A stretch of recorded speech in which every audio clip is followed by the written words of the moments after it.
back to a place where I felt at home. Take me back to a day when we weren't alone. Take me back to an age when the world felt small. Way back before we blew it all. Take me back to a place where I felt at home. Take me back to a day when we weren't alone. Take me back to an age when the world felt small. Way back before we blew it all. Too many things going on, I can't keep track of them all. From people dropping a bomb to people putting up walls. I feel like life is on hold, perception stuck in a vault. I know that time can heal all, but how much time till we fall? It's awfully chilly outside when there's no shelter to hide. When everything is a lie, you'll find that out in some time. But when the things on your mind are all considered a crime, communication aside, we'll all just fight till we die. Is this an argument or just the start of it? Either way, I don't wanna be a part of it. Can I just get some space? I don't have the heart for this. I can't be picking up the pieces, fixing scars from this. Is this an argument or just the start of it? I wanna drive away so I can be so far from it. I wanna find a place where no one breaks their promises. Or maybe drown myself in something that is bottomless. Take me back to a place where I felt at home. Take me back to a day when we weren't alone. Take me back to an age when the world felt small.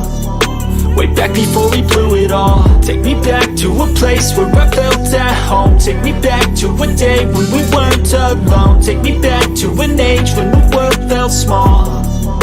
Way back before we blew it all. I know that things seem bad, but they could be much worse. There's always someone else who has a greater curse, a greater thirst, a hunger, pain, and mercy. Just find whatever you got and try to be thankful first. I wanna feel again, I need a couple friends. I never really understood just how the story ends, but I can feel it's tense, don't know the consequence. The volatility of life, my only confidence. Is this an argument or just the start of it? Either way, I don't wanna be a part of it. Can I just get some space? I don't have the heart for this. I can't be picking up the pieces, fixing scars from this. Is this an argument or just the start of it? I wanna drive away so I can be so far from it. I wanna find a place where no one breaks their promises. Or maybe drown myself in something that is bottomless. Take me back to a place where I felt at home. Take me back to a day when we weren't alone. Take me back to an age when the world felt small. Way back before we blew it all. Take me back to a place where I felt at home. Take me back to a day when we weren't alone. Take me back to an age when the world felt small. Way back before we blew it all.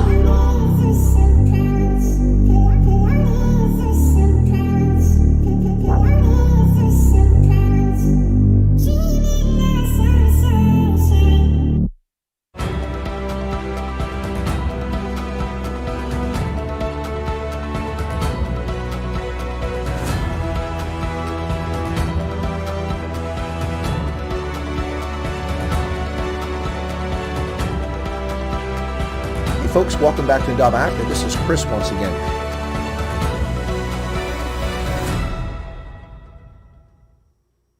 Well, as I once upon a time told Gabriel Cotter, welcome back. Welcome to that same old place that you laughed about, where your friends remain the same since you hung around. Yeah, welcome back, Cotter. One of the coolest theme songs ever for a sitcom. Gabe Kaplan. Yep. That was a long time ago. Marcia Strassman. Oh, man. John Travolta, Horshack, all the characters. Freddie Boom Boom Washington. What's the boom boom stand for? Welcome back to the program, folks. It's Monday, November 27th, 2023. Well, what do we got cooking today? Lots of news. We're going to probably do this a little bit shorter than normal because there's two short form live streams I'd like to do after this about South Africa's elections and also about a couple of other issues. So we're going to see how we go on this one. But let's say hello to everybody who's in the chat and get it started off with. DeBaram is there. Garrett, Jan Villion, Dylan Kombrick, Hester Kotze, John Hutchin, Ethan Ronnie. Garrett is there. I'll make sure I didn't miss Garrett the second time I mentioned. Rainier Dutoy, Teresa. What do we get a rant today about South Africa? Yeah, you'll probably get a little bit of a rant in the short forms. Maybe you get one here. You definitely get a rant about the vile anti-Semitism that is running rampant in South Africa. And we're going to talk about a gentleman in South Africa in the short form broadcast, which I'm not doing right now, named Roshan Dadu. Dadu. Roshan Dadu. We'll talk about him a little bit later. Yeah, Flushing is in from the 15-minute city of Oxford, a place you can't get from one spot to another in 15 minutes. Trust me, I tried it. It doesn't work. It doesn't work. Well, it's basically, hey, I was joking atheist. It's basically Kaiser Sose and the usual suspects who are present for the show tonight. Welcome. Good to have you all with me again. Always a distinct pleasure. Truly, truly is. Yeah, it's nice to have real viewers, people who care about what's going on in the world, not just a bunch of hate wankers out there. What's going on with my arm here? It's looking kind of crooked. There we go. My other microphone, the one that sits over here. There you go. Anyway, Arbot's here. Welcome, Arbot. All right, let's get to some of this news, folks, and start off some crazy stuff happening around the world. Donald Trump is running away with the election, by the way, in case you didn't know. ESCOM, load shedding, it's back. It never left, despite the lies of the African National Congress, better known as the Angry Naughty Children. Despite the Angry Naughty Children's lies. Hey, it's Murray McGregor. How you doing there? And John Jarvis. ESCOM pushes load shedding higher. Higher and higher and higher. Yep. So high. We're all getting nervous. Power Utility ESCOM says load shedding be pushed higher again due to increasing demand, insufficient generating capacity, and the need to manage the emergency reserves. Let's see. That would be, yeah, duh. More demand, more maintenance, more reserves offline, and the need to maintain. Oh, come on. Of course, that's the reason why. But the real reason why is not those three reasons. It's incompetence, ineptitude, theft, patronage, and racism, all balled into one. Stage 4 load shedding kicked in at 2 o'clock this afternoon. It continues till 5 o'clock on Saturday. Not tomorrow, Saturday. Saturday. They said it was stage 8, but we're actually stage 6 for stage 8. Yes, they were lying, joking atheists. Correct. Yep. Unplanned outages have increased from 15,386 megawatts to 15,400 megawatts. Planned maintenance has gone up from 56 to 6,200 megawatts. ESCOM's load forecast for the evening peak demand is 28,123 megawatts, just 23 kilowatts. In other words, less power than we generate here in the state of Pennsylvania.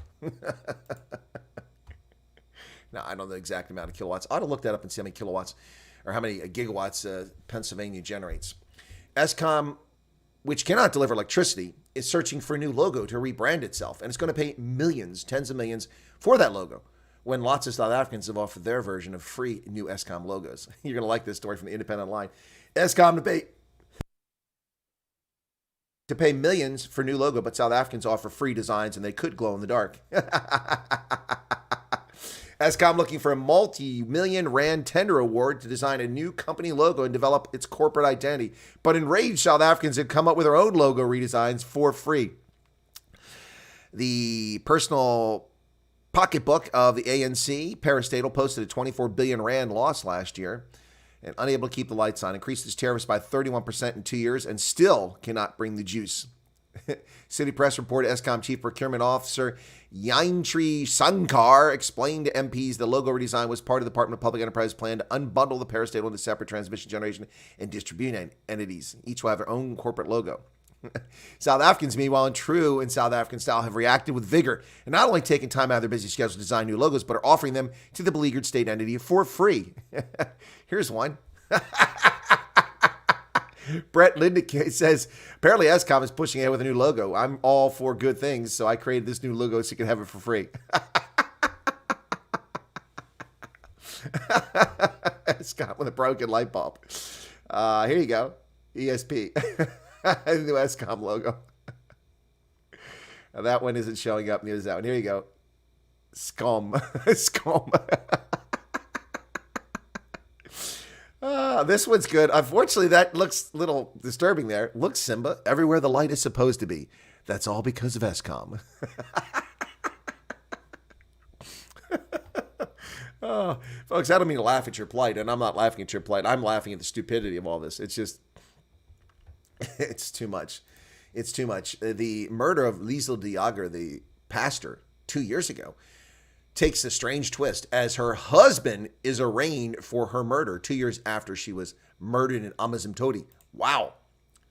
Leah Diager's husband charged with murder 2 years after her death. According to News 24, there had been little progress in the investigation and the killing until the police's National Cold Case Investigating Unit under the command of Brigadier Bongani Grinda took over.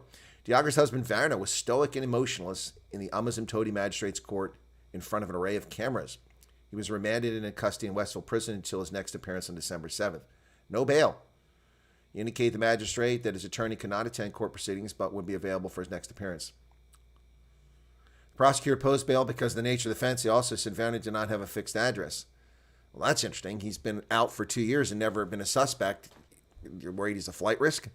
He contested and said his home in which he was arrested in Bloemfontein was his home address.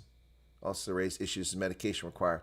But he didn't get bail. Very common for white accused in South Africa not to be granted bail. Very common. Well, the embarrassing 10th anniversary party for the Patriotic Alliance gets worse after allegations of xenophobia are rising out of the ashes of the Patriotic Alliance's failed 10th anniversary celebration. The one with Mckenzi failed to show up for hours, leaving his supporters dying of heat prostration, dehydrated, hungry, disappointed, and upset. Yep. Political analyst slams Patriotic Alliance for its anti-foreigner comments at birthday rally. For his part, Mckenzi had the following to say. We didn't fill Orlando Stadium. We did say we'll have a rally in Soweto, and we did have one. Life will teach you one day that forms a great part of success. Doing that which you said you were going to do is the beginning of future success. We are now on stadium level as a party. What, stadium level? Dude, you're more like the bleacher level. Now, Mckenzi took a pro-Israel stance, has come under criticism for that. He's also talks about how leaders of other political parties will never show up in townships like he does. But he's also been accused of spreading xenophobic sentiment. Now, this is in the past, but this weekend he went further. This is what he had to say. The devil sent other devils here to sell drugs to our children, to take the jobs of our children. They're going to go home. Mabahambai. They must leave. We don't want illegal foreigners here. After we've been sworn in, I'm going straight to the Raima Musa Hospital. We're going to switch off the oxygen of illegal foreigners. Wow. That is a bit xenophobic. It's also criminal. You can't do that. Of course, Gate Mckenzi, convicted felon. Not sure that has any bearing on this, but wow. Crazy stuff. The Patriotic Alliance coming in for criticism for Mckenzi's comments before an empty house at Orlando Stadium. Conflicting reports. This report says 40,000 seats. I've read others say Orlando holds 26,000. I don't know. I don't watch boring Orlando Pirates soccer, so never been. Couldn't answer that question. Julius Malema is getting nervous as members of the EFF are making the move away from his party, his merry band of malcontents. It's Malema & Co.'s traveling circus. Yep. And they're leaving, jumping ship. He strikes out at members of the Economic Freedom Fighters who cozy up to disgraced former General Secretary of the Angry Naughty Children, Ace Magashule, and his new bogus party act. Malema rebukes EFF members who drink and bry with corrupt ANC leaders and according Magashule's act. EFF leader Julius Malema rebuked party members who drank alcohol with corrupt Free State government officials, saying he knew of EFF people wanting to join expelled ANC Secretary General Ace Magashule's new party, the African Congress for Transformation. Addressing members in the Free State during an elections workshop yesterday, Malema said those who wanted to leave the EFF would be replaced within 24 hours. We can replace you. You're so unimportant. We'll just get someone else to take up your position as a race-hustling piece of feces. We can get you to join the EFF.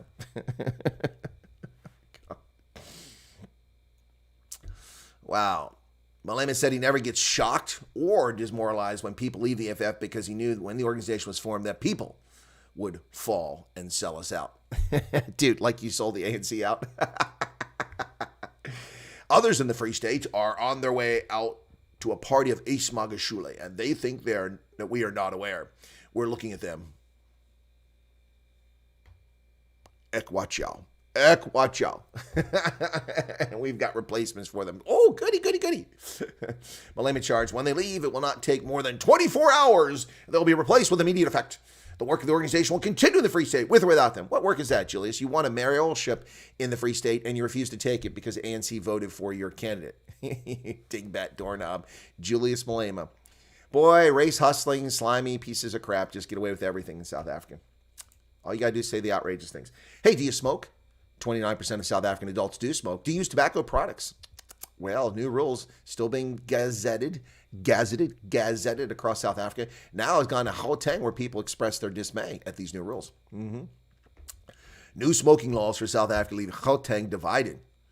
The bill seeks to drastically shake up South Africa's smoking scene, where, according to the South African Medical Research Council, around 29.4% of the adult population is currently using tobacco products. Residents of the province presented contrasting views in legislation, which would declare indoor public spaces and certain outdoor areas 100% smoke-free, ban the sale of cigarettes through vending machines, require plain packaging with graphic health warnings and pictorials. Now, that's just anti-free market. If a company can't put its logo or its brand onto a tobacco product, how can they do business? This has got to be unlawful. It's immoral, that's for sure. Ban the display at point of sale. Regulate and control electronic nicotine delivery systems and non-nicotine delivery systems.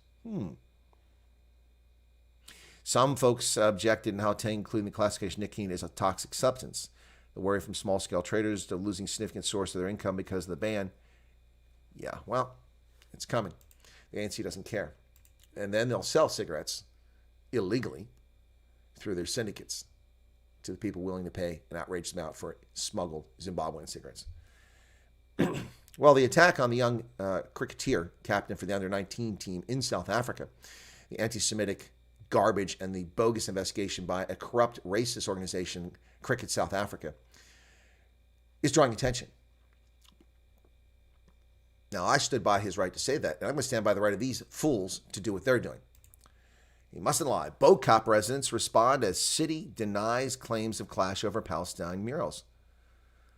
Bo-Kaap residents have shown their support for Palestinians by having artists paint pro-Palestinian murals on the walls of their homes. It's alleged that an altercation ensued between the artists and the city's law enforcement officers over the weekend. Mayoral Committee member for Safety and Security J.P. Smith has denied that there was any conflict between artists, Bo-Kaap residents, and law enforcement officials. I was present, Bo-Kaap community member Ibrahim Billy Christian told News 24.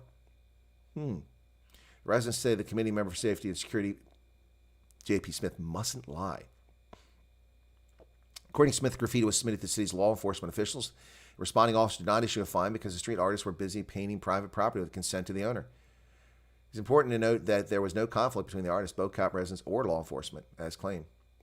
But Bo-Kaap residents had a different version of what happened. Tell J.P. Smith he mustn't lie because I was present, says Christian. In Bo-Kaap, we're busy painting the Palestinian flags on our houses just to bring awareness around the Palestinian issue happening in Gaza. Bo-Kaap was one of the places that has a very strong feeling and relationship with Palestinian people. He said he was from the anti-graffiti unit and law enforcement. We communicated with him, and he still went on to say that this was not allowed as we still needed permission. He even made a remark which some say people didn't like. He said this is one way of doing gangsterism. Well, apparently the message J.P. Smith is getting from the staff is not the one that was portrayed to the residents. Now, these idiots are welcome to paint their homes with this stuff. It's not offensive. It's not criminal. It's free speech. Just like the young cricketer is allowed to say that he supports the IDF. It's free speech. No one is harmed by it. So you'll notice my objectivity and my consistency defending these idiots and the young cricketer, both of whom express free speech. South Africans have an alarming propensity to criminalize speech. In a country with the most liberal constitution, they criminalize speech openly. It is disturbing, handing out jail sentences for racial slurs. It's juvenile. It shows a propensity for thin-skinnedness. And it's also, quite frankly, racist.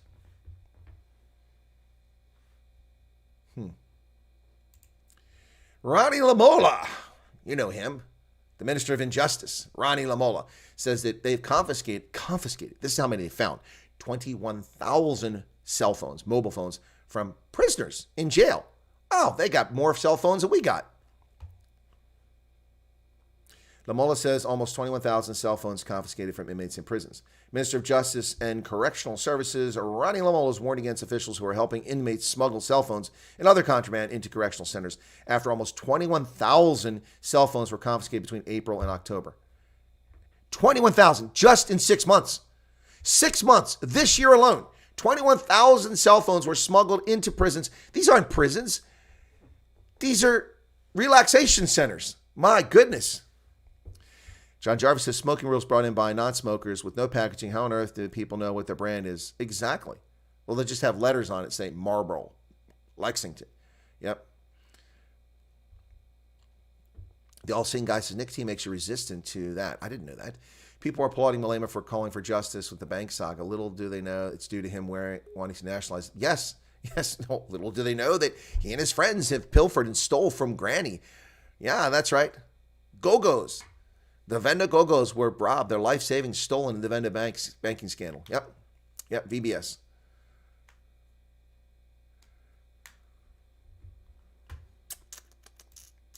Well, KwaZulu-Natal is getting new number plates. Why? The province claims that some towns have run out of numbers. Then you add more digits, dingbat doorknobs. So it was nice to know that you could tell where people are from based on the number plate. Very helpful for law enforcement to know instantaneously just looking at a vehicle. If you see a vehicle that has a letter in a place where it shouldn't be at night doing something odd, it should raise your attention. Now, just another vehicle there. Stupid decision by incompetent authorities in KwaZulu-Natal. The KwaZulu-Natal Department of Transport is confident the state of readiness for the rollout of the new vehicle licensing numbering system, which will commence on December 1st, is ready. Current plates have a host of codes indicating where they're registered, such as ND for Durban, PMB for Pietermaritzburg, NPN for Pinetown. However, vehicles with those respective codes aren't necessarily kept in those areas. The department said in a new system, the number plates will not depict the town's demarcation, but will still have a continuous numbering system, and all registration numbers issued in the province will be depicted as ZN. ZN? Zulu-Natal. What? We all know it as KZN. Good Lord.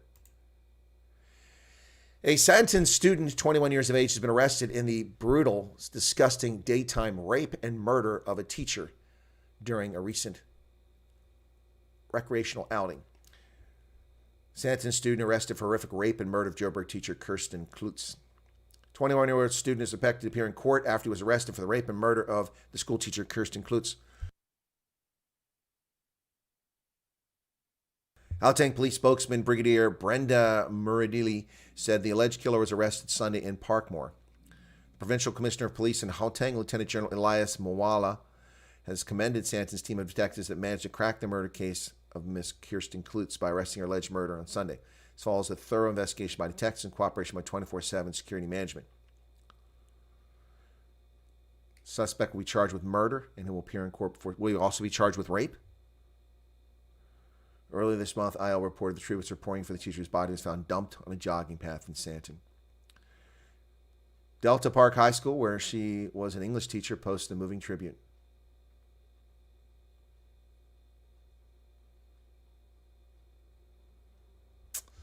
Wow.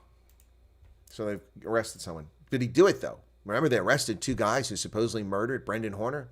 They were just the usual suspects, not complicit. And we still don't know who murdered Brendan Horner, although many suspect law enforcement involvement. Sierra Leone's president says the attackers who tried to overthrow the government on Sunday have been arrested. Julius Bio said those responsible for Sunday morning attack in military barracks in Freetown have been apprehended. Security operations investigations are ongoing. He also revealed the nearby correctional facility was targeted, leading to a prison break. The attack happened as Bio returned from Equatorial Guinea, where he coordinated the African Union Committee of 10 heads of state and government on the United Nations Security Council Reform Summit. Another body wasting its time. Hamas has released a 4-year-old American hostage orphan after her parents were killed in the October 7th attack. Let me be very clear about Abigail Adan's parents. They were not killed in the October 7th attack. They were slaughtered. They were murdered by terrorists, by an organization designated by the European Union and the United States as a terrorist organization.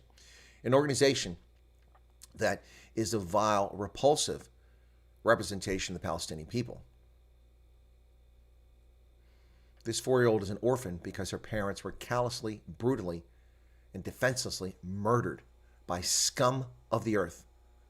Scum of the earth who use the veneer of faith to cover up their callous, sick, twisted sexual perversions and bloodthirsty hatred of other human beings.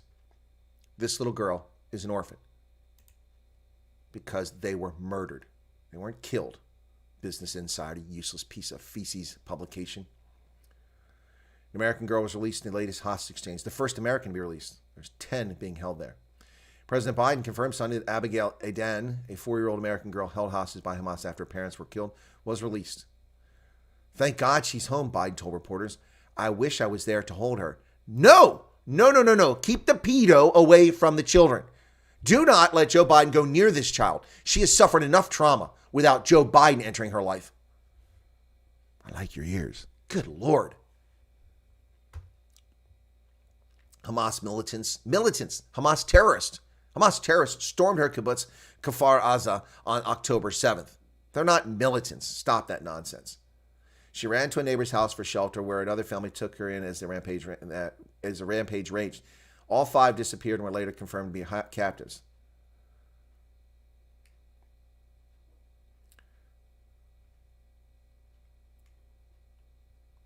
Unbelievable. And we have apologists for Hamas calling it a prisoner exchange. Not a prisoner exchange. These are people held hostage by criminals. Criminals. People held in Israeli jails are convicted criminals. They are prisoners. These are hostages, not prisoners. They've committed no crime. Well, the United States Navy, a confusing story after we heard that the Central Park, a chemical tanker, had been captured by the Houthi rebels. Now we're finding out that the United States Navy from Central Command intervened and saved this ship owned by an Israeli billionaire from being taken. And then, of course, ballistic missiles were fired at both ships. The Washington Post reports a hijacking attempt on an Israeli-linked ship thwarted by the U.S. Navy. After the incident, missiles were fired from Houthi-controlled territory and landed in the Gulf of Aden. U.S. Naval Forces Sunday thwarted an attempted hijacking of a tanker owned by an Israeli billionaire as the vessel transited Yemen in the Gulf of Aden. 5 people, all armed, were detained in the incident, according to a news release issued by Central Command. U.S. officials said the USS Mason, along with other ships and aircraft, responded to a distress call from the Central Park and that Mason pursued the unidentified attackers who attempted to flee. The chase ended with their eventual surrender.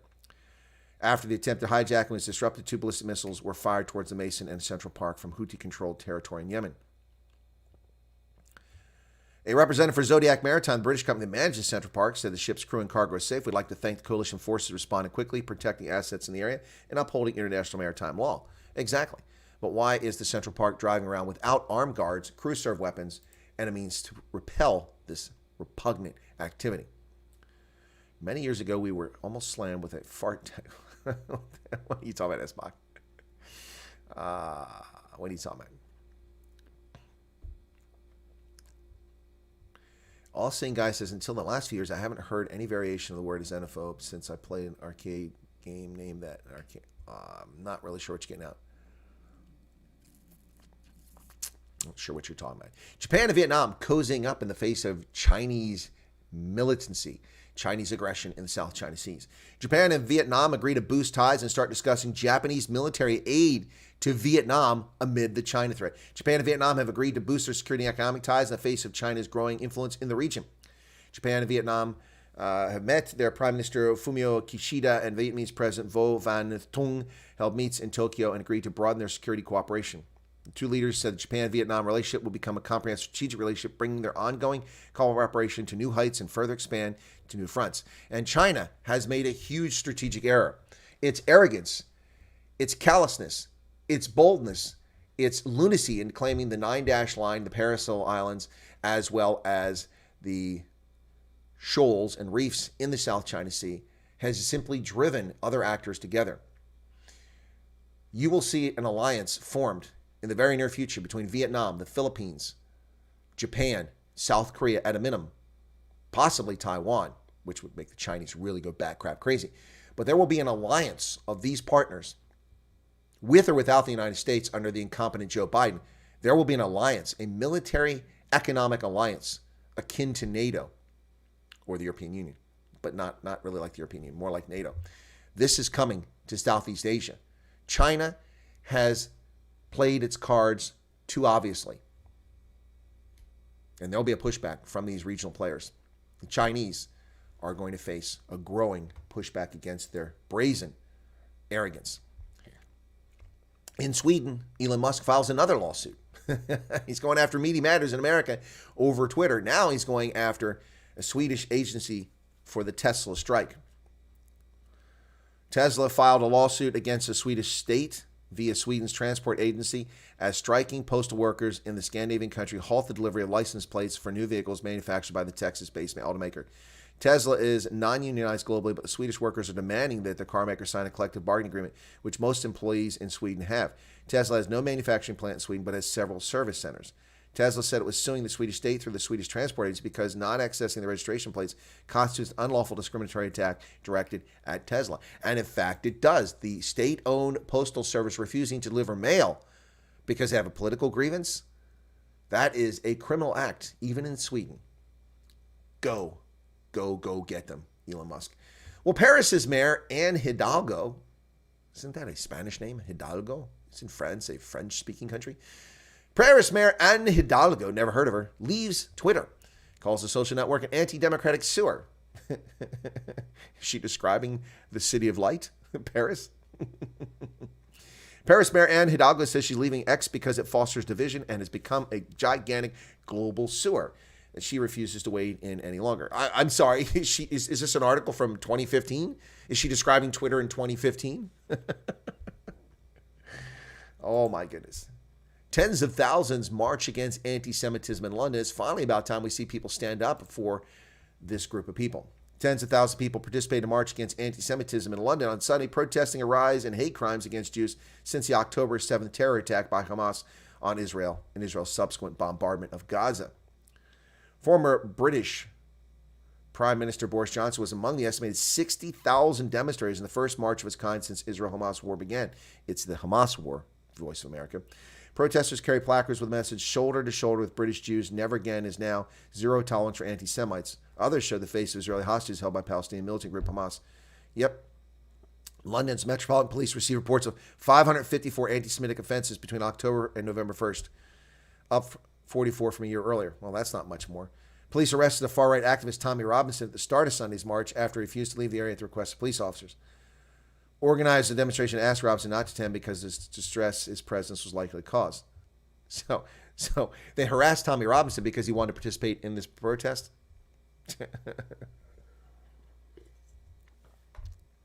Unbelievable. But it's the truth. Well, House Intel Republican Chair Mike Turner says Joe Biden deserves credit.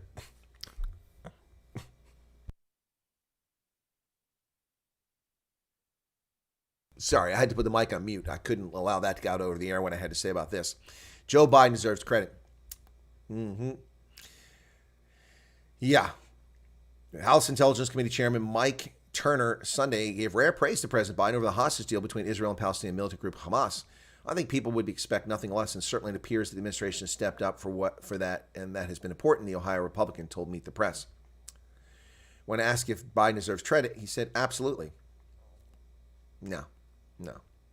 While Biden's idiotic, incompetent Department of State and his regime sit on the sidelines, making no effort at peace or negotiations or warning and threatening Hamas, it's the Emirates who interceded and did the negotiations, not the Biden regime. United States ship that was harassed by the criminal actions of the Chinese Communist Party in the South China Seas was obeying international maritime law. U.S. Navy ship transiting near the Paracel Islands has drawn the ire of China's commie ruling party, which is pursuing control of the region. U.S. warship at the center of the dispute with the Chinese military in the South China Sea over the weekend is obeying international law, a U.S. Navy commander says. According to the 26 November report, the Chinese People's Liberation Army Southern Theater Command reportedly claimed on its WeChat social media account that its naval and air forces were deployed to track, monitor, and warn away a U.S. destroyer. China's military is calling the incident proof the United States is an out-and-out security risk creator in the South China Sea. Morons. Yep. In a press statement from the Indo-Pacific Command, Commander of U.S. 7th Fleet said the USS Hopper, the destroyer in question, asserted navigational rights and freedoms in the South China Sea near the Paracel Islands, as is consistent with international law. At the conclusion of the operation, USS Hopper exited the excessive claim area and continued operations in the South China Sea. This freedom of navigation operation upheld the rights, freedoms, and lawful use of the sea recognized in international law by challenging restrictions on innocent passage imposed by the criminal People's Regime of China. Mm-hmm. Yep. Chi-coms don't like that. Hey, Joe Biden is finally doing something useful with his time. Joe Biden will skip the climate summit. There you go. Now Joe deserves praise. A little praise for Joe Biden, who will skip the climate summit. Well done, Joe. Yeah, that's what we need to see. Yeah, but it's because he's overwhelmed by Israel and Gaza. Biden to skip UN climate summit. White House officials tell us he's attended the past 2 summits and calls climate change the ultimate threat.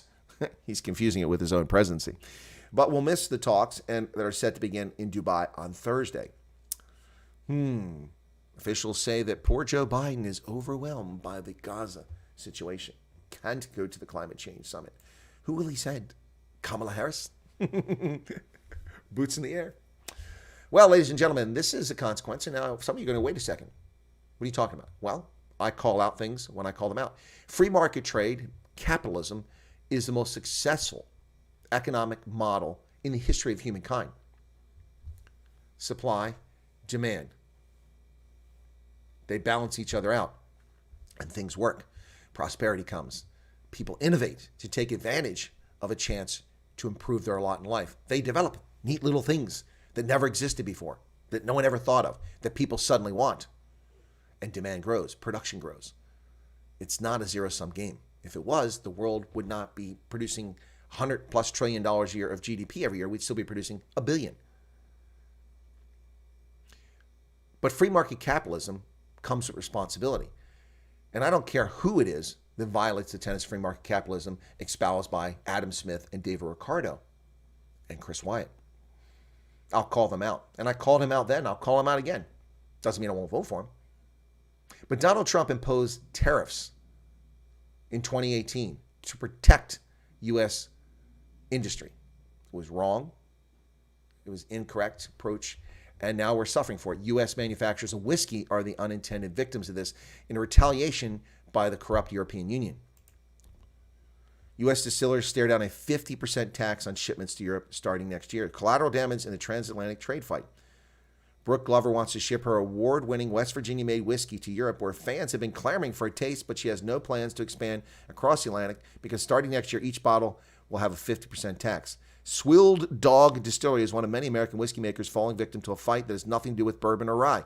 The threatened tariff is the European Union's morally bankrupt retaliation for U.S. tariffs on European steel and aluminum, which themselves were part of tougher trade measures designated to boost U.S. manufacturers in a round of protectionism championed by Donald Trump. Yep.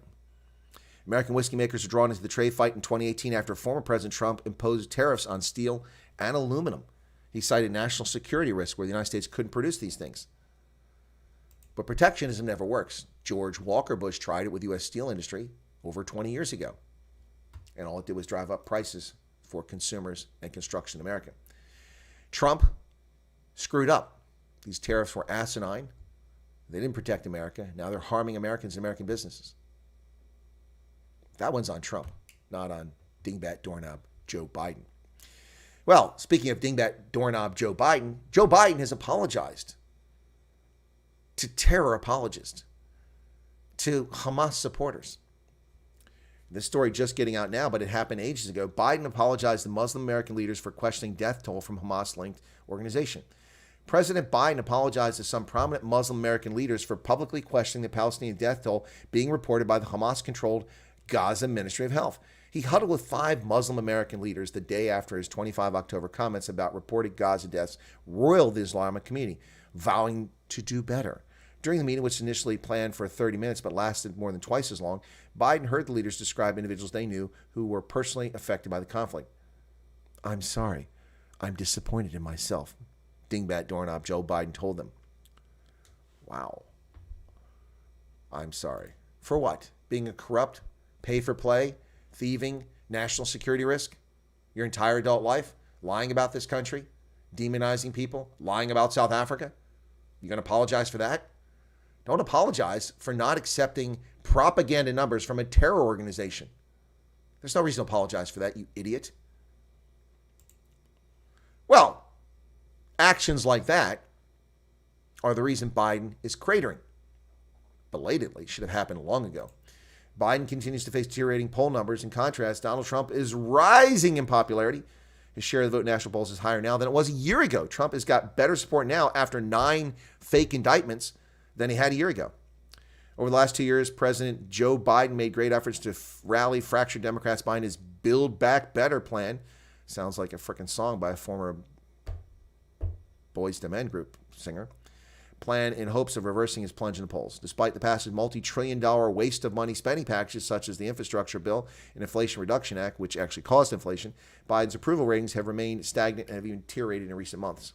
Poll after poll shows the 46th dingbat is clearly struggling to win over American voters with his economic agenda. Moreover, his foreign policy, particularly his handling Israel and Hamas and Afghanistan, has made it much more difficult for him to reverse the trend. Biden is collapsing. Of course, can you trust polls? I'm going to talk about polls in South Africa here in a minute. Iowa. We are just days away from the Iowa caucus, the first of the nation caucus. Then comes New Hampshire primary. Ladies and gentlemen, in the countdown, Iowa, Trump is coasting as DeSantis and Haley clash. The former president's chief rivals are running low on time to make a statement in Iowa's caucuses, which could determine whether the Republicans' nominating contest is seriously contested at all. Donald Trump is running away with the show. Wow. Negative mailers are overstuffing Iowa mailboxes. Attack ads are cluttering the airwaves, and door knockers are fanning out from Des Moines to Dubuque and everywhere in between. The Iowa caucus is the first contest in the Republican nominating calendar, are poised to play an especially consequential role in 2024. But with only 49 days to go, Trump's top rivals are running out of time to catch him. Far ahead in national polls, Trump is aiming for an emphatic victory on January 15th in Iowa. It could serve as an early knockout punch. He leads in public surveys in the state by a margin twice as large as the most competitive contest in the last 50 years. I'll say that again. Donald Trump has a lead that is larger, twice as large as any competitive race in the last 50 years. Wow. That's incredible. That's absolutely incredible. Yes, I think there's been a worse president, Joe Biden, in American history. There are 2 candidates that come to mind, Barack Hussein Obama and Franklin Delano Roosevelt. They come to mind.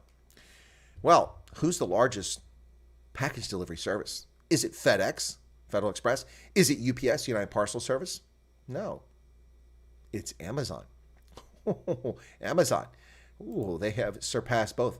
The biggest delivery business in the U.S. is no longer UPS or FedEx. Amazon is eclipsing both carriers, and the gap is growing. Seattle e-commerce giant delivered more packages to U.S. homes in 2022 than UPS after eclipsing FedEx back in 2020. It's on track to widen the gap this year, according to internal Amazon data and people familiar with the matter. Postal Service is still the biggest parcel service by volume. It handles hundreds of millions of packages for all 3 companies. A decade ago, Amazon was a major customer for UPS and FedEx. Before Thanksgiving this year, Amazon had already delivered 4.8 billion packages in the U.S. They are going to deliver 5.9 billion by the end of the year. Wow. Last year, they shipped 5.2 billion. Wow. Well, martial law. That's how they'll do it. Call me Novak. They'll declare martial law. They'll collapse the dollar and declare martial law. Speaking of collapsing the dollar, the United States federal government owes something like $34 trillion. And $7.6 trillion of that is due in 2024. We don't have $7 trillion to pay this debt back next year, which means we'll borrow money. The United States' entire federal budget is smaller than what we owe in payments next year on debt. Wow. Nearly a third of all outstanding U.S. government debt is set to mature in the next 12 months, according to an analysis from asset management firm Apollo. In terms of dollar amount, that's $7.6 trillion, a number high not seen since early 2021 as a source of upper pressure on U.S. interest rates. In addition, public debt maturing in the near term accounts for more than a quarter of U.S. GDP. However, this is below the 2020 peak when it made up a significantly higher, larger share. Wow. The estimate comes as federal deficits have exploded in recent years, sharply elevating the risk of U.S. default. The U.S. Treasury auctioned off $1 trillion of bonds in the third quarter alone. Wow. Wow. This is crazy. $7.6 trillion of debt coming due next year by the federal government. Well, ladies and gentlemen, the New York scumbags who run that state, the vicious, evil, anti-American, anti-patriotic, leftist, hate-wanking scum, discriminate against combat veterans, military veterans, in favor of convicted felons when issuing their limited number of drug-selling license for marijuana. That's right, they got caught. They got caught openly denying licenses to veterans, but giving them to convicted felons to further demoralize. So that should tell you all you need to know about this whole scam of legalizing marijuana. It's not about recreational use. It's not about medical use. It's about destroying the moral fiber of society. It was never about, oh, it's just weed, man. What's your problem, man? It's just weed. Oh, it's cool. It's not addictive. Oh, who are you to tell me I can't smoke weed? It was never about that. It's about destroying the moral fiber. Why in the world would you give a license to sell and dispense marijuana to a convicted felon, convicted of drug offenses, but not to an honorably serving veteran? There's a very simple reason for that. Your ties to gangsters and criminals and your effort to morally destroy this nation, which is what has been going on here for the better part of 2 decades in idiotic states like Colorado and now Pennsylvania.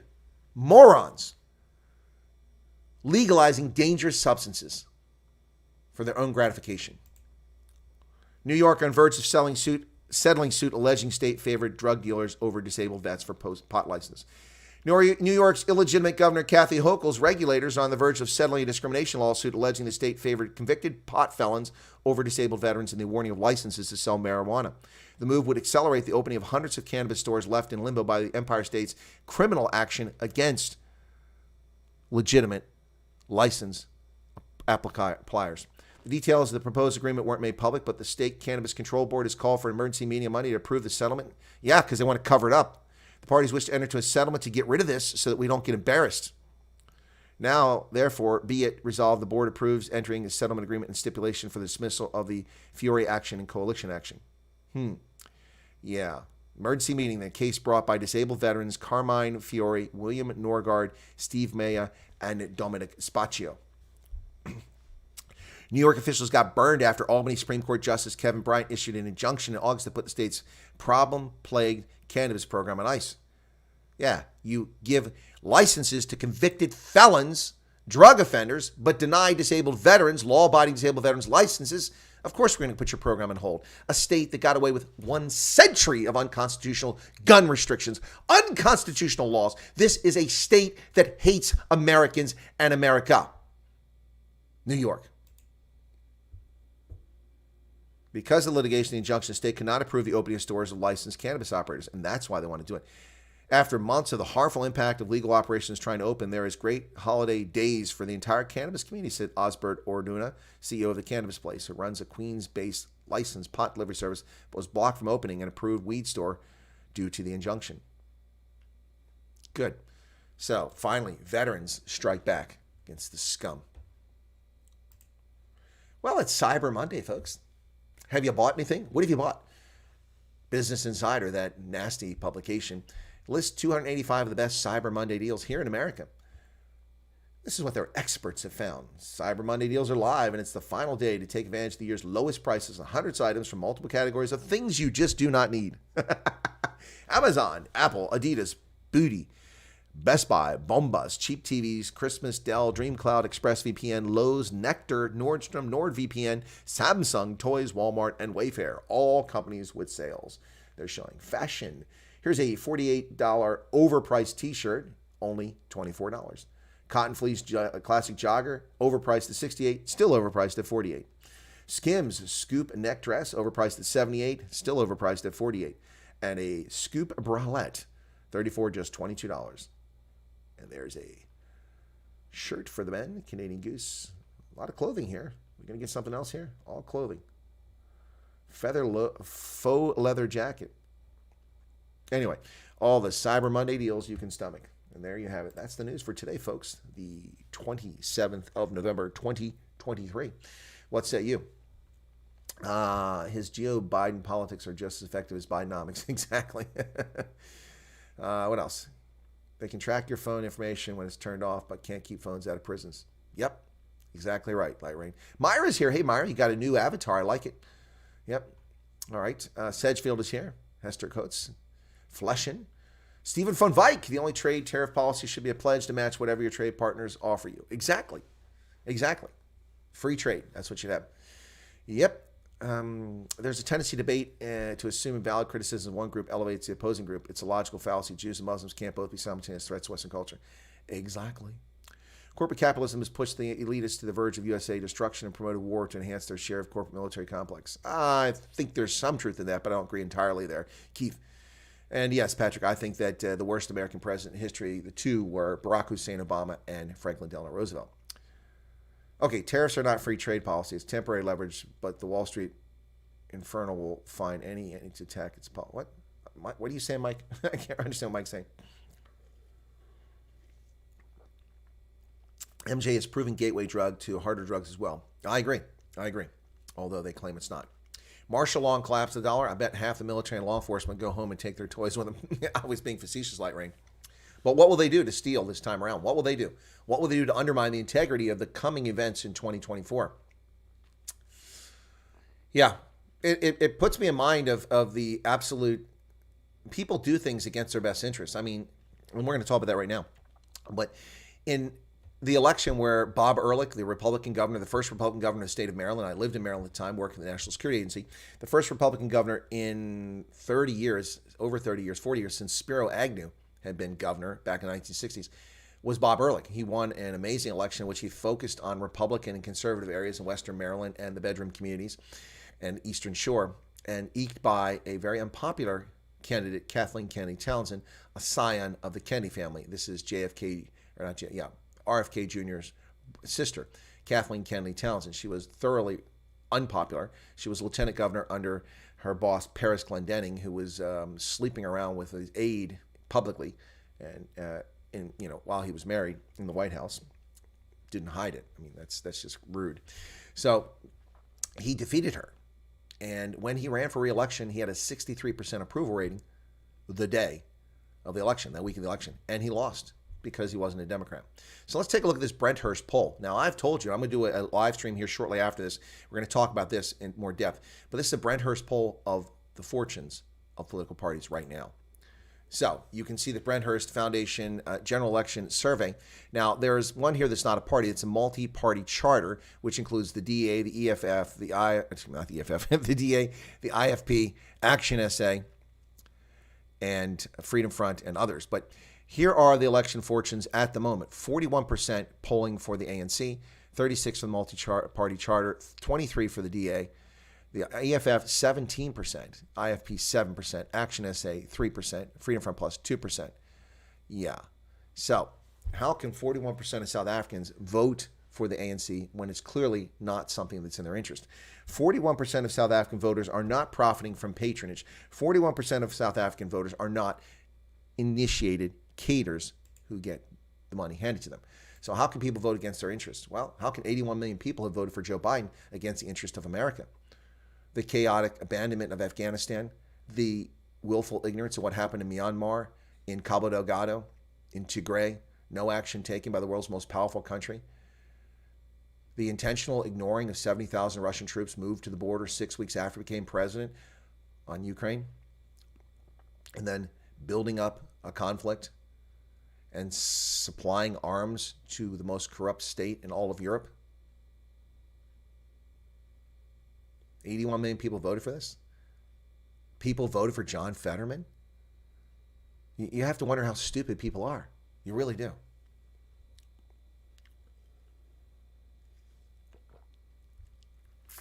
Ben Labaskakne wants to know, so who is learning from who? The ANC from Democrats or Democrats from ANC? They're all part of a group of global elites who teach each other how to oppress people, demonize, bifurcate, divide people, use race, religion, ethnicity, skin pigmentation to divide people. Yep, that's what they do.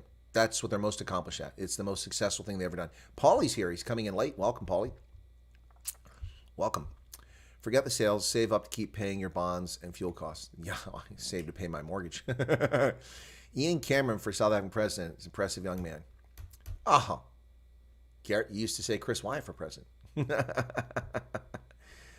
Oh, no, there's Michael. There are over 400 political parties registered in South, almost 500 registered in South Africa, of which about 35 will get representation in the parliament when it's all over. I think Biden voters owe the rest of us yeah, they do owe us reparations.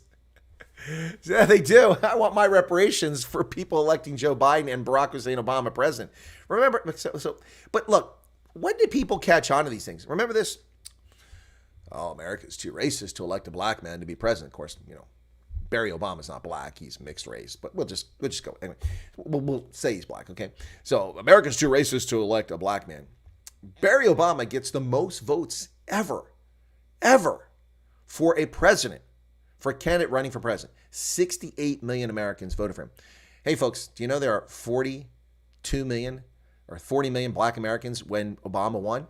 And of the 40 million, only about 16 million of them could even vote. We don't, but 16 million could vote. So even if every single eligible black voter in America voted for Barack Obama, he wouldn't have won the race. He got 68 million votes because white people voted for him in overwhelming numbers. Their white liberal guilt. Oh, we'll absolve ourselves of our non-existent sins if we only vote for Barry Obama. Oh, the man whose granddad landed on the beaches of Normandy. Oh, yep. The same man who hung out with Jeremiah Wright. Plymouth Rock didn't land on America. America didn't land on Plymouth Rock. Plymouth Rock landed on America. That guy. Yeah, so Barry Obama, 68 million people voted for him. When he ran for re-election, and the Democrat who pretends to be a Republican, Mitt Romney, the grifter, Mitt Romney, intentionally threw the election for Barack Obama in September and October of 2012. When he did that, Barry still only got 63 million votes. So 5 million voters left him. And what was the media's response? Well, it's because they're racist whites. That's why they left him.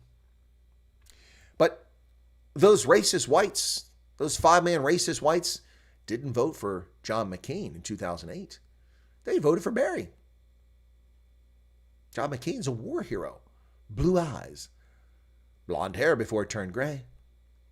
White guy. Scottish name. If the racists were going to vote for the white guy, why didn't they vote to elect John McCain in 2008? But apparently, they're all racist in 2012. No, Barack Obama was a failed disaster for this country, and 5 million idiots woke up and saw it. Now, how many of those 81 million idiots, should they exist, will wake up and smell the coffee in 2024? Probably not enough. Probably not enough. Oh, I'll be his mentor. They sure wanted us to think Obama was black. Yeah, it was very, yeah, they sure did. No, but you got to understand the all-seeing guy. Barack Obama was black when he went to inner city churches and he talked down just like Hillary Clinton. I'm down with y'all. I'm here. Yeah, that's right. We're for to get it done. We're for to make it happen. That's right.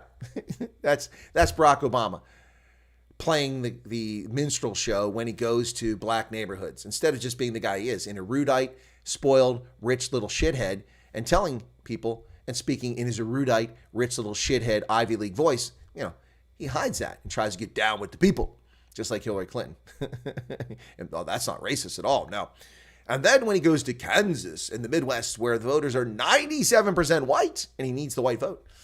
My granddad, with the erudite Ivy League voice, my granddad, who landed on the beaches of Normandy, fought for freedom for this country. Dude, your granddad? You sound like Colin Kaepernick, When it's convenient, he's white, but the rest of the time, he's not.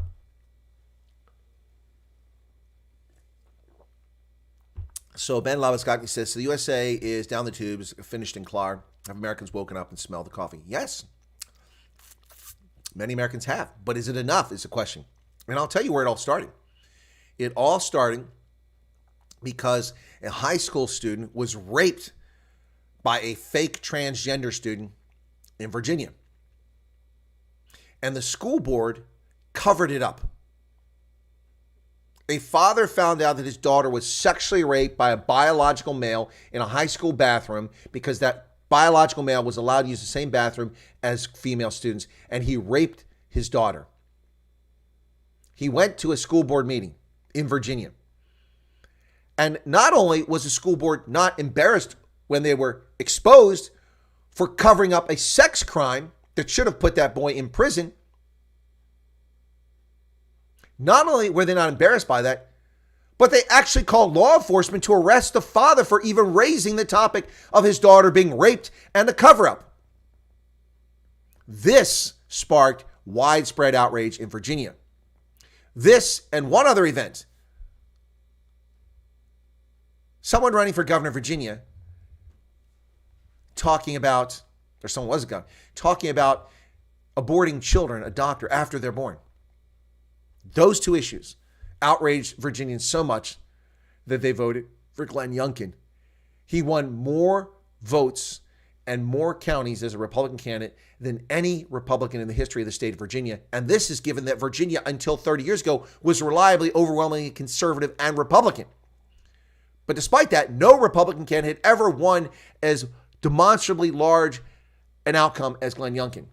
Now, Virginia's backslid since then, but that sparked something. That sparked attention. And what I tell people is you win this battle. America's not finished in Clark. You win this battle at the local level. You win it there. You take over school boards with rational, competent people who don't believe in the fictitious creation of pronouns to suit someone's ridiculous mental health concerns. You get care for those people. That's what you do. That's what you do. Local level. And that's what I told South Africans. They didn't listen. They did not listen. And the parties are squandering their 2-year window. The Inkatha Freedom Party and the Democratic Alliance had 2 years to prove to voters that they could govern at the local level in an effective, efficient manner and deliver services to South Africans so that when they go to the polls, they pull IFP, they pull DA. But now they've squandered it. They've accomplished very little, except for Howick, except for Howick. It's one of the few places where something positive has been done in the year plus since they came in office. Meanwhile, Joe Berg coalitions fall apart, Schwane coalitions fall apart, Nelson Mandela coalitions fall apart. The murders in the Cape Flats continue unabated. The gangsterism, the drugs, the depression, the horribleness that takes place in Cape Town, taxi strikes, murdering British doctors, all of this takes place, all in the DA's watch. I'm not blaming the DA, but none of that is going to get them votes.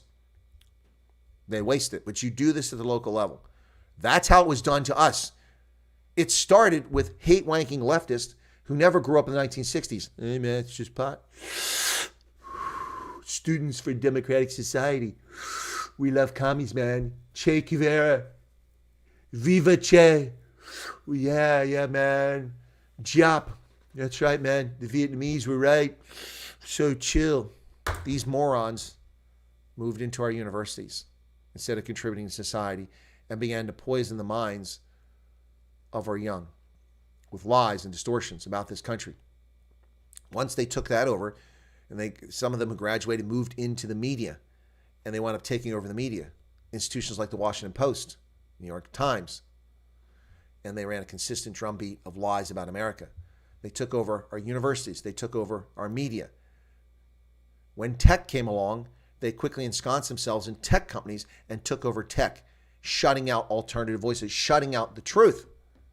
Once they had tech, they were already underway infiltrating and taking over our high schools, then our middle schools, and now our primary schools, telling children to be sexualized at the age of 5, telling children they're different because they're black at the age of 5 to create racial distortions and disharmony.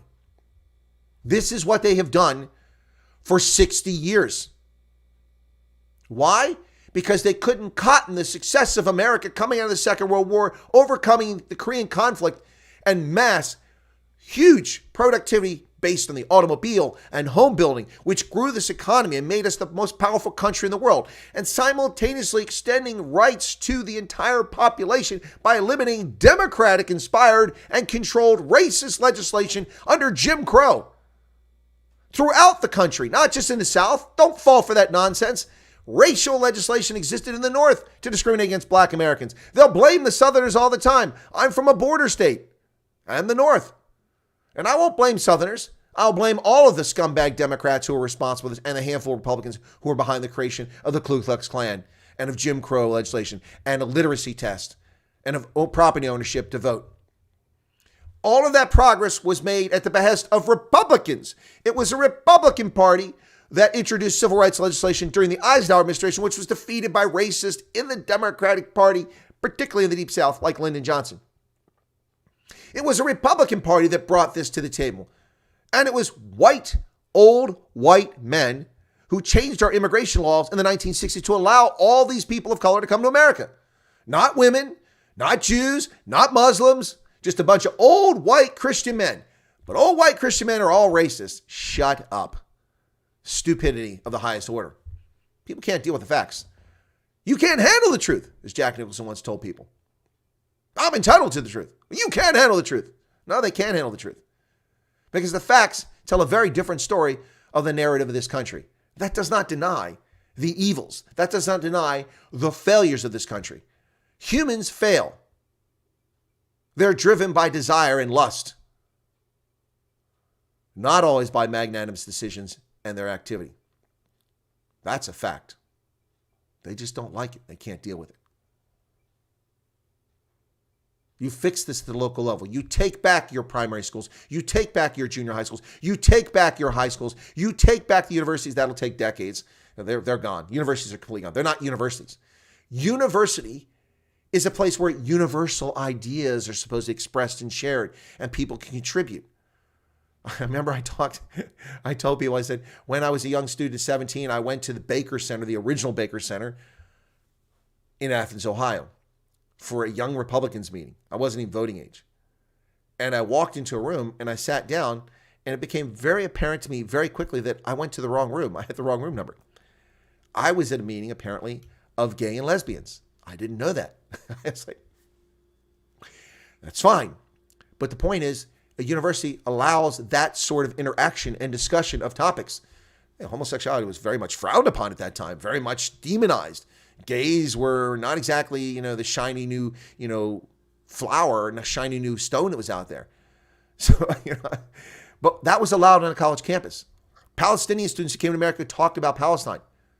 Chinese came and talked about the communism in their country. Ideas are shared, universal. But when a university, like the University of California at Berkeley, bans Milo Yiannopoulos because he's a homosexual who's actually conservative, they don't like that, from coming to campus. When people attack Candace Owens sitting in a Philadelphia cafe with her white fiance and throw water on her, that's assault, yet the police take no action. It's racist. But if a white conservative did that to a black liberal, they'd be in jail for years.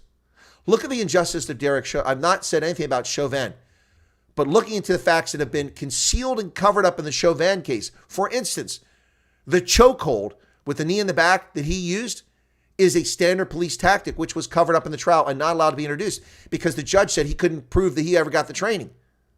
It doesn't matter. The demonization attack of Kyle Rittenhouse for what happened that night. Hester is going. Oh, sorry to see you go.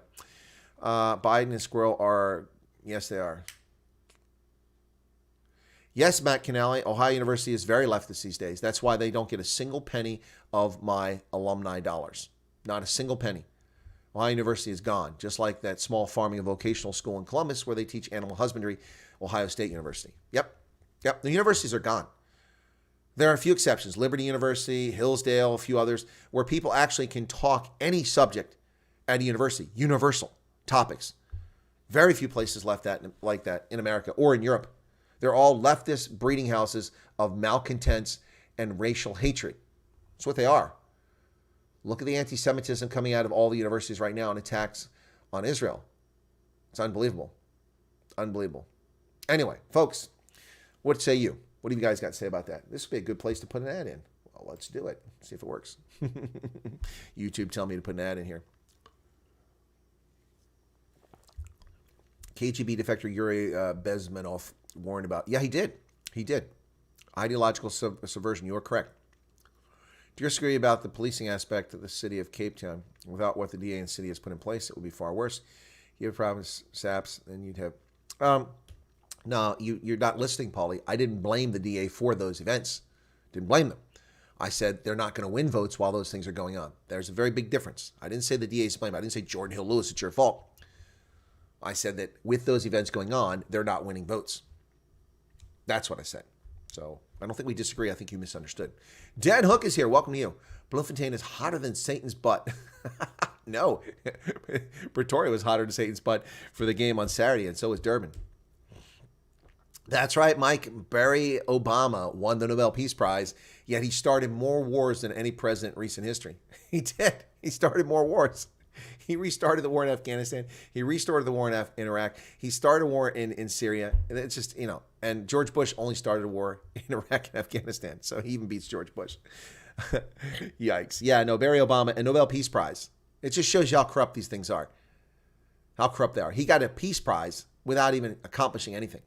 And then he used drones to murder American citizens in Yemen. He did a drone strike on an American citizen. An extrajudicial assassination is what that was. Now, the guy was a terrorist. He was a terrorist, and he was not really an American. He was a naturalized American who never accepted our norms and fraudulently achieved U.S. citizenship. But that's not important. The mere fact that he was a U.S. citizen entitles him to due process. But Barack Obama authorized the use of a drone to murder him and his son, who was not convicted of any crimes, in Yemen. He's a war criminal. Barack Hussein Obama is a war criminal. Yep. Take your pick. Lots of crimes of Barack Obama. Misuse of the executive office, executive orders. They all do it, though. So even Trump, Bush, they misuse executive orders, but not in the same degree. Yep. Dylan says Peel get killed somewhere. I don't know what that is. Oh, Hillary. Hot sauce in her purse. Wow, a whole bunch of people just left. Where'd everybody go? We just lost like 15 people. Where'd they go? Is it load shedding or is Ronaldo's not on? Go. Chris Wanapul's here. Allison Johnson, welcome to Redeeming Scores. If Trump pardons Chauvin, will there be riots? I don't know. I don't know that he'll even weigh in on the Chauvin case. He's got enough. He's got to pardon himself first. Please remember the example set by Bush and his stepdad for Barry to follow. I don't understand, Garrett. What are you talking about? What example? I got a Woolies advert. What did you get? Yeah, okay, cool. So that Nick got an advert. Axe LaChapelle is still my number one tech varsity. Okay. Often around, what? Yeah, big load shedding. That's probably what's going on here. Yeah, lots of load shedding. Well, some people came back. They must have switched over to their phone. So if you just went into load shedding, you switched over your mobile, and you're running off your battery and your data, thank you. Really appreciate that for you being here. By the way, I am wearing this from Solidarity. Uns für y'all. That's not from Solidarity. It's South Africa, 1652. Anyway. Yeah. Anyway. So, yeah, it's a crazy, crazy world we're living in here, folks. Billary. Yeah. Bill Clinton. Did you see that? Bill Clinton, his staff put out a condolence for the passing of Rosalind Carter. In the text of it, they talked about the passing of Dianne Feinstein. Express condolence. Now, let me just show you what happens under. This isn't entirely their fault, but they created the situation that led to these gains. But check this out. These are the average prices of a mortgage payment for a new home in the United States. You can see that the recession induced by the pandemic is there. But look at the years, 2012 to 2024. In 2012, the average American mortgage payment for a new home was less than $1,000. It was about $800. Okay? And then Barack Obama was president. We can go back to 28 and it goes even lower. But Barack Obama was president until 2016, right? 2017, actually. So Trump became president in 2017. There was a brief spike from $1,000 to about $1,600, and then it held steady. But then look what happened since Joe Biden. You can see the years 2012, 2016, a steady climb under Obama. But look at Joe Biden. He became president in 2021. And look at the astronomical growth in the cost of a mortgage for Americans. Look at that. Look at that. Unbelievable. Unbelievable. It's spiked. Spiked. The average American new home mortgage payment monthly is now just under $3,000. $3,000 a month. That is over 300% of what it was just a decade ago. In 2012, $800. Today, $2,900. That is the average. Average. Some people pay a lot more than that. Some people pay less. $3,000 a month for housing. $3,000 a month is larger than my salary I made for 20 years. I was in the military. I didn't make that much for 20 years. I couldn't have afforded a house. It's insane. Barry's stepdad was a little, oh yeah, that guy, yeah. I think he was actually his father. Yep. Bush team was in charge of the CIA. Okay, it looks like Biden's Inflation Reduction Act is working. Yeah. Biden's Inflation Reduction Act, there you go. Look, ever since it was implemented in 2021, look at it. Look at the cost of a mortgage. The Biden Inflation Act, yeah, Reduction Act, yeah. Yep. Exactly right. Exactly right. So you got a Woolies advert. Anybody else get an advert? Hey, let's do a poll. If you got an advert, let's see if that's what I start a poll. Did you get an advert?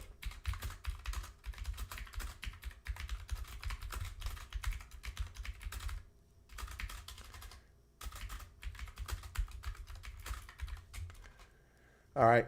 Did you get an advert when I started one in a few minutes ago? Here's the poll. There you go. Did you get an advert when I put that button? Because it's supposed to send an advert out to everybody. So we'll see if anybody actually got it. 54 people currently here, 70 likes. Thanks for the 70 likes, folks. Yeah, look, I'm going to do a couple of those short form live streams after this. It's actually kind of chilly outside, 42. I think a hoodie will do it for me. I pulled out one of my Rugby League World Cup hoodies. I'll wear that on the porch, go out and do it. I've got a couple of these live streams I want to do to talk about some of these topics and that I want to go more in depth on, but the short ones. Those short forms are working pretty well, folks. I need to do them every few days just to keep the viewership up. The ones that I've done recently, let's see, we did the one on Ian Foster. That one is at 10,400. It's kind of died there at 10,000, but I got 40 subscribers from it and actually made a little bit of coin, 500 hours viewed from that 10-minute video. Then the one I did about the Facebook marketplace targeting of white South Africans, that one is at 11,500, 700 hours viewed, 104 subscribers, and a couple dollars of coin. So yeah, that one started out the first day, did okay, and then dropped off, and then it picked up the next morning, and now it's slowed down. But 11,500 views on that. So thanks for that. So that short form seems to be working periodically, not all the time. So I'm looking for topics that would interest the viewers to talk about every so often. We've gained 1 subscriber since we've been on air this hour, so thank you for that. Nick Muller takes no responsibility for spelling. I take no responsibility for the autocorrect on my mobile device because it always corrects my stuff to misspell words. Okay, so David Super got no ad. Well, that's a shame because, David, the ads in America are the ones I make money on. I don't make much money on the South African ones, just a little bit. Rudd. Anyway, Mike Tyson's way, says Brian Lawrence. Cope with load shedding, we had better get you enrolled in the Boy Scouts. Be prepared. Yeah, that's true. No more Coke from Mexico for you. Yeah, exactly. Can't afford that crap anymore. No more Coke from Mexico. Okay, yeah. You guys are killing me. I got a free Constitution in the mail from Hillsdale. Yeah, I got one too. I also enrolled in a course at Hillsdale. Yep. Education should be a lifelong process, folks. You don't finish your education when you matriculate out of high school or you go to university or you enter the workforce or go to Technicon and get yourself a technical degree. Nope. A proper human being seeks lifelong learning. And just a year ago, this time, I completed my beekeeper certification and course with Michigan State University through their undergraduate program. Became a qualified beekeeper. And my first ever touching of bees was in South Africa, in Somerset West. All set up by Garrett. Thank you for that, Garrett. It was pretty cool. Got to go with the bees. Now, the African honeybees are a little angrier than the European honeybees that we have here in America. But those African honeybees, we all went, the 2 gentlemen who were the beekeepers, Garrett and I, and everybody got stung except me. They all got stung. Nick says, any progress on the rugby channel? Nick, I won't have an answer till the 29th or 30th. So that'll be this week. So if we get an answer by the 29th or 30th, then I'll be able to broadcast on the 1st. And my plan will be to broadcast. Yep. And I will never, ever, ever take a strike if I get the channel back for granted. I will refute every strike when I haven't committed an offense. Before, I just took the strike, and since it didn't shut my channel down, I just went with it. But I had no idea that people would intentionally target my channel trying to destroy it. And World Rugby is a shameful organization targeting content creators who are promoting the game of rugby. We're not making money off this. I spent thousands of dollars to go to France to cover the Rugby World Cup and the behavior of World Rugby. If it is, in fact, World Rugby, I don't know. It might just be some fraud because the emails were invalid. I told them that in my appeals. But yeah, those appeals are still out there. So yeah, but I can't look at that right now. I'm here because I'm logged in this account. So I'll have to look at it afterwards. But yeah, still waiting. Maybe this weekend I'll be able to broadcast. If not, if the channel goes away, then I'll either create a new one or broadcast on here. We'll see.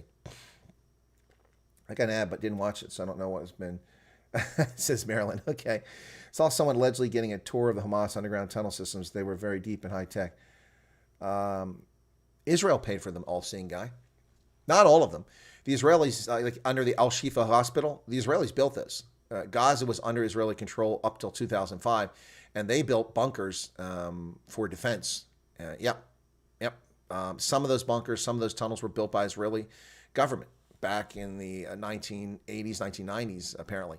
So yeah, but the rest were dug out by Hamas. Well, they spent a lot of time and effort. They have all the money in the world. The Iranians give them money all the time, courtesy of Joe Biden shipping billions and Barack Obama shipping billions of dollars to them. Yep. Yep. No, the Israelis, man. That's a statement of fact. I mean, not all of them. Most of the tunnels were dug by Hamas, but like under the Al-Shifa hospital, Israel did it. And of course, the propagandists are taking that going, see, they're demonizing Hamas. It was Israel that built these tunnels. Yeah, but Israel didn't dig thousands of them connecting to the border so they could raid in the country and kill people and use them as places to hide out and murder. Israel never did that. I haven't tried the honey. Hershey Mills honey. Mike is talking about when I went out Saturday to Westchester, Pennsylvania, and I spoke there. They had some honey locally produced, and they gave it to me. They gave me some spring honey, which is light in color because it comes from tree pollen overwhelmingly, and then the fall honey, which is a consequence of foraging for all kinds of wildflowers and plants, and so the honey is much darker. People often call it clover honey, but bees don't discriminate. They don't go, oh, we're only going to go get the clover pollen. They go everywhere for the pollen. Yep. Need my plant pollinated. Stings are painful. Ouch. Your poll shows no questions. Did you get an advert? That's a question. Yes. Did you get an advert? So half the people got an advert, half of them didn't. How many people voted? There's a question there. 24 votes. So 12 people got an advert. I'll probably get 1 cent from those 12 views.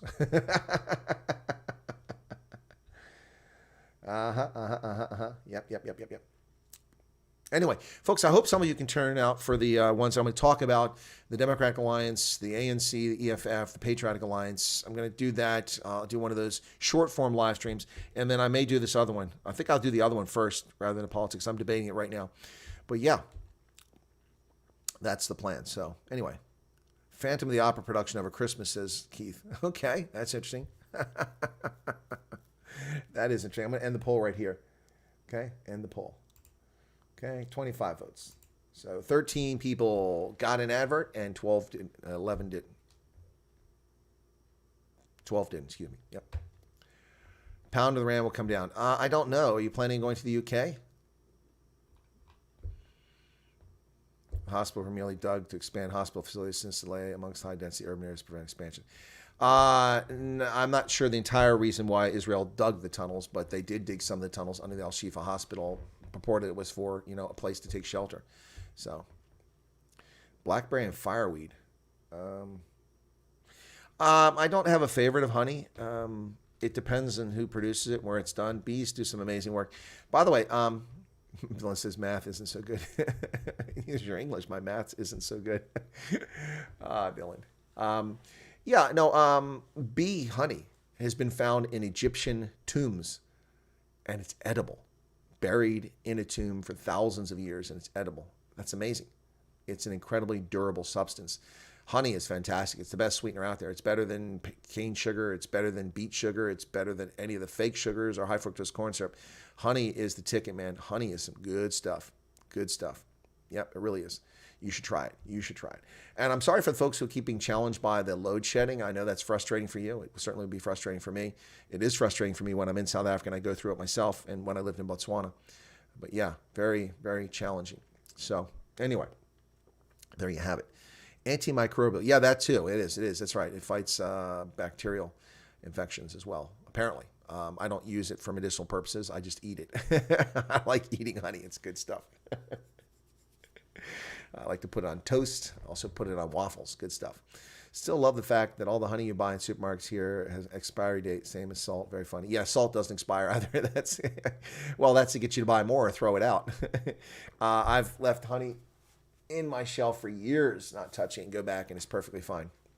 Honey prices have been skyrocketing. Sorry to hear that. That sucks. Local honey from local plants are the best for your specific needs. Well, that depends. But the problem you have to watch is you have to make sure that when you go, one of the reason you probably see expiring honey, Leovan, is because it's not pure honey. It's adulterated. And that's what you have to be very careful of. A lot of supermarket honey is adulterated. You want to buy pure honey, not something that's been adulterated with other fillers to stretch it out and make it go further. You want pure honey, which can be quite expensive from beekeepers. Yep. But of course, beekeepers are always struggling to keep bee colonies and populations alive. I don't think most people know, but you know that the bees that you see, there's 3 types of bees. So you got the queen, there's one queen, just one queen, and without the queen, a hive collapses. It just can't make it without a queen. You have a queen. Then you have drones. The drone's only job is to knock up the queen. When a drone knocks up the queen after he mates with her, he falls to his death. That sucks. If your only job is to get it on, then Marvin, let's get it on. So the bee gets it on, and then he drops dead. That's his only job. So they're fed in times of plenty by the workers who are all female. All the work is done in a beehive by the chicas, man. The dudes just sit back and like, hey, man, I'm just here to hook up with the queen. That's right. Yeah, that's right. Just here for the queen, baby. Just here for the queen. Hey, let's say, hey, Marvin. Let's hit it, man. Let's hit it. Oh, there she is. Oh, baby. How you doing, sweetheart? Let's knock some boots. Ooh, yeah. Let's get it on. And the workers do all the work. And they're all chicks. They're all chicas, man. Talk about women's lib inequality. All the work is done by the women. They're the smallest ones too. The drones are big. The queen is the biggest. And the little bees, every bee that flies around that gathers pollen is a lady, folks. They're lady bees, not ladybugs, but lady bees. They're all ladies, every one of them. So they're out there just doing about their business, rubbing their little tails, picking up that pollen, going back to the hive, going down to the honeycomb and dropping that pollen down in there and making honey. That's right. Yeah. Let's get it on. They're all ladies, every one of them. So why shouldn't we let the ladies do all the work, guys? The bees do it. Works for me. What do you say? Should we let the ladies do all the work? And then our only purpose to be to, watch football and rugby. And let's get it on. Let the ladies do all the work. That's right, folks. No, all the bees that you see doing work, they're the ones that maintain the hive, the ones that attack, the ones, when someone tries to invade, like a hornet or a wasp tries to invade a hive or steal something, they just respond and they swarm and they kill it. Now, that's all the ladies, man. They're the army. They're the producers. They're the workers. They're the ones who get it all done. But did you know that they don't live very long? They live like 11 weeks or something like that. Not even that. Just a very short period of time. Each individual bee has a very short lifespan. And that's why the health of a hive is so critically important, and its survival in the northern hemisphere during the wintertime is particularly important. And then you've also got to deal with all these different diseases and mites and things that bother them. And bring me the bee vomit. All female bees, no buzz. That's why honey is so sweet. Oh, Nick, wow. I like honey in the comb, nice and chewy. Yeah, no, honey in the comb with the wax is pretty cool. Yep. Local honey is beat to help deal with allergies during the pollen. Best to beat with pollens. Okay, gotcha. Pure raw honey is the best. Agreed, Mike? That's what we're talking about. Not the adulterated stuff you find in supermarkets. Yeah. Anyway, so look, I like nature. The bees have got it all figured out, man.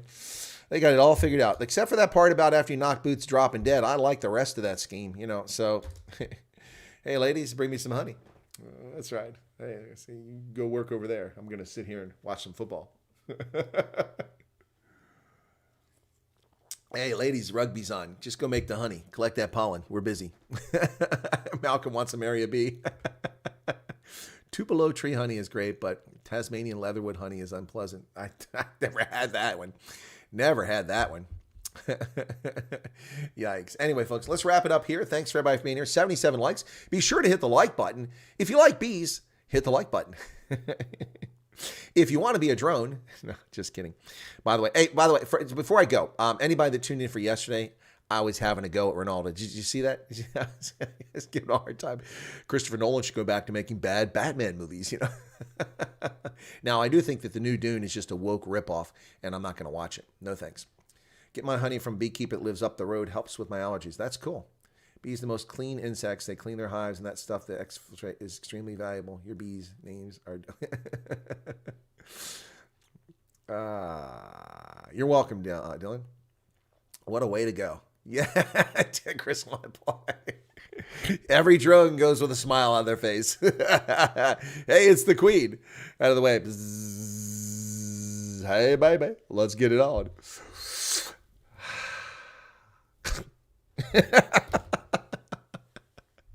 All right, y'all take care. Look for my short form live streams coming up. We'll hopefully get those done here shortly. I've got to run an errand, and I'll be out the rest of the afternoon. But y'all take care. Cheers. Be safe.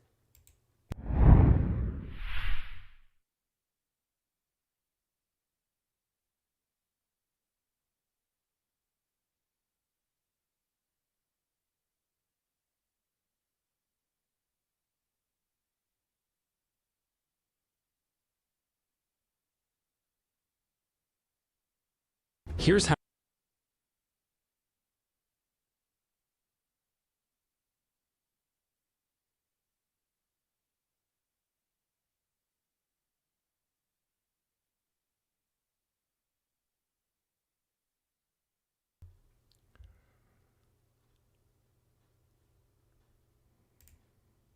Cheers, everybody.